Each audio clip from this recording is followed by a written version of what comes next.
jadi kena hustle gila-gila, betul tak? Kena betul-betul all out, barulah nampak result tu.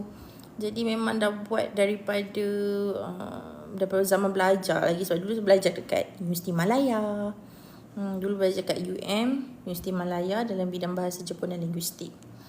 Jadi waktu zaman belajar tu memang every single week saya akan balik ke utara untuk bersettlekan kerja lah ataupun bisnes. So waktu tu umur dalam 22, 23 kan.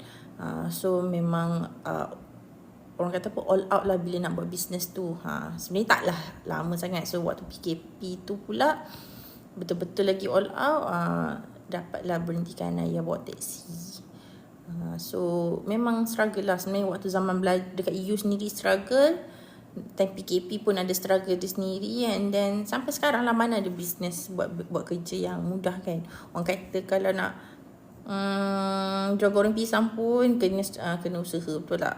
Kan kena ada effort kat situ. So samalah.